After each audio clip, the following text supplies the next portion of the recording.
A blessed day po mga ka-truth seeker. Welcome to Unlearn Error, Spread the Truth. This program has two purposes: that we may unlearn Arminianism, humanistic views, and that we may spread unpopular but biblical apostolic doctrine. Religion saves is error, part 10 na po tayo mga ka-truth seeker. Reasons why religion saves is error. Na-discuss na po natin ang number 1 to number 20 reasons why religion saves is error. So, dinidiscuss po natin yung number 20. If religion is merely the outward expression of belief, reverence, and worship of God, manifested through discipline, obedience, and acts of love, then it does not serve as the basis of salvation. Paano nga po ba nakakamtan ng taong kaligtasan? In-explain na po natin yan sa part 9. From eternity, the Father elected a people for Himself. Number 2, from eternity, the Father, the Son, and the Son entered into a covenant to justify sinners. And number 3 po, i-discuss natin ang buong-buo ang number 3. From eternity, the Father justified sinners through the pledge, promised redemption of the Son. So, inelect tayo ng Diyos in eternity, hindi pa tayo sinisilang. Ephesians 1:4. Number 2, in eternity, hindi pa tayo nilalalang, ay nagkaroon ng covenant o pag-uusap ang anak at ang ama, para i-justify o pawalang sala ang mga kasalanan. Ephesians 1:4-7. Number 3, from eternity, paano natin makakamtan yung kaligtasan? Number 3, from eternity, the Father justified sinners through the promised redemption of the Son. So, dapat po nating manawa ng justification ng Ama sa atin in eternity ay naging posible dahil sa promised redemption ng anak, natutuparin niya sa hinaharap. Ephesians 1:6, ang linaw-linaw po. To the praise of His glorious grace, with which He has blessed us in the beloved. Meaning, paano po nangyari na napatawad, na justified, kinukup tayo ng Ama para maging tunay niyang anak in eternity, o pinagpala tayo ng Ama in eternity, hindi pa po nilalalangan tao. Paano nangyari ito? Mga ka-truth seeker, napatawad, napawalang sala, itinuring po tayo ng Ama na mga anak niya at ginastify tayo, dahil po kay Jesus na tinatawag na the beloved.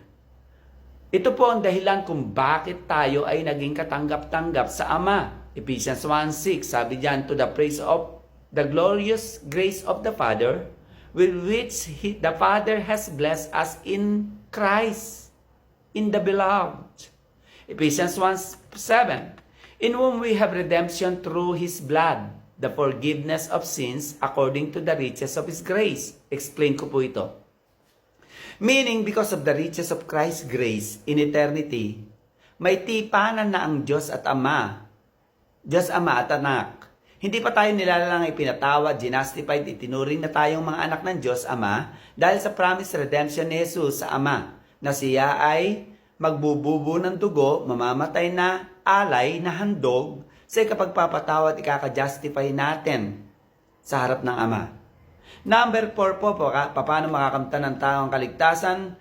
Regeneration, sanctification is the result of adoption and justification from eternity. Yung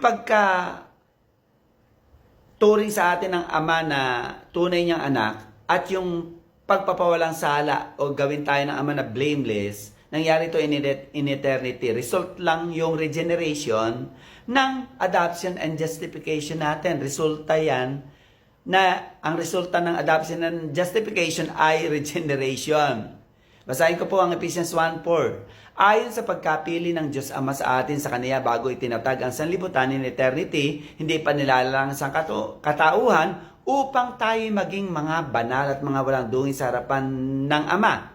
Meaning, tayo ay tinuring na banal at justified inaring ganap in eternity. Ano?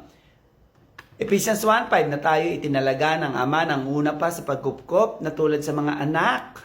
Meaning, from eternity, hindi pa tayo nilalalang, ang lahat ay tinuring na ng Ama na mga anak niya. Yung mga hinirang ng Ama sa pamamagitan ni Jesucristo. Kaya nga nang sabihin ni Jesus kay Nicodemus na kailangan mong maipanganak na muli, ma-regenerate, ma-born again, ang pinupunto ni Jesus sa John 3 ay, Nicodemus, pinili ka na ng Diyos Ama, justified, inadapt ka na ng Ama, in eternity, through the promised redemption of the Son. At ngayon, resulta ng justification at adoption mo ay kinakailangang ma-regenerate, ma-born again ka in time. Ngayon nag-e-exist ka na bilang tao, John 3:3-5. Yan po yung pinupunto ng John chapter 3. Number 5, paano po natin makakamtan ang kaligtasan? Regeneration, number 5. Regeneration, sanctification is the spiritual union between the soul and Christ brought about by the Holy Spirit, John 3:5. Maliban ang tayo'y panganak ng tubig ng Espiritu at ng Espiritu ay hindi siya makakapasok sa karyaan ng Diyos. Meaning, ang makasalanan ay ma-regenerate, masasanctify sa pamamagitan ng Espiritu ng Diyos na magsisilbing tubig na maglilinis sa ating karumihan sa kasalanan at sa pagsamba sa mga Diyos na hindi tunay na Diyos. Ezekiel 36:25, Titus 3:5. John 3:6 po. Pinatotohanan nito. Ang ipinanganak ng Espiritu ay Espiritu nga o espiritual na buhay nga. Ezekiel 36:27, aking ilalagay ang aking Espiritu sa loob nila. Romans 8:9, kapag inilagay ng Diyos ang Espiritu niya sa atin, ano mangyayari? Romans 8:9, kung gayo'y tumitira sa inyo ang Espiritu ng Diyos, datapat kung ang sino may walang Espiritu ni Kristo, siya ay hindi kay Kristo, hindi sa Diyos. Meaning kayo'y buhay at nabubuhay sa Espiritu, Romans 8:6, sumusunod sa palatuntunan ng Diyos, Romans 8:4-5.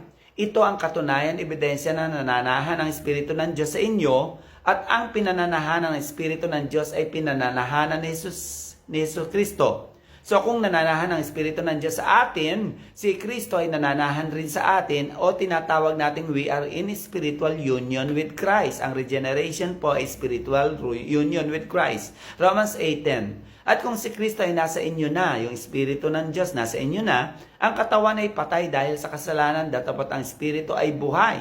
Meaning kung si Kristo ay nasa atin na, o we are in spiritual union with Christ, ang Espiritu ng Diyos ay nasa atin na. At ang Espiritu natin ay buhay na. Ephesians 2:1-2.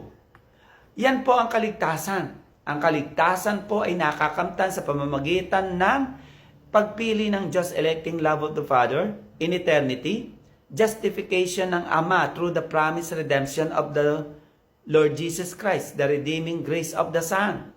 And number 3, nakakamtan po natin ang kaligtasan through the regeneration of the Holy Spirit. At kapag tayo ay na-regenerate na, na-born again na, through the power and work of the Holy Spirit, tayo po ay totally, completely ligtas na. At ito po ay magbubunga, yung kaligtasang ito, regeneration na ito, ay magbubunga ng faith and repentance. Paano yan nangyari, Pastor? I-explain ko po sa inyo sa 1 John 5:1 in the future. Relevance challenge po ng ating pinag-uusapan. Ito po ang relevance nito. Ezekiel 36:27. Ilalagay ko ang Espiritu ko sa inyo, sabi ng Panginoong Hesus, at palalakarin ko kayo ayon sa aking mga palatuntunan. So makakasunod na kayo sa mga naisin ng Diyos progressively, makakasunod na kayo. Romans 8:9, kung kayo'y tumitira sa inyo ang Espiritu ng Diyos, datapat kung ang sino may walang Espiritu ng Kristo, siya ay hindi sa kaniya. Meaning kayo'y binuhay ng Espiritu ng Diyos, sumusunod sa palatuntunan ng Diyos, dahil ang Espiritu ng Diyos ay nasa inyo na. So, nagsisimba tayo, nagbabasa tayo ng Bible, nakikinig tayo ng truth because the Lord is with us already. Summary statement po ng ating pinag-uusapan. Regeneration is the result of adoption and justification from eternity. To unlearn error and spread the truth, you may connect with us, like, follow, and watch, and subscribe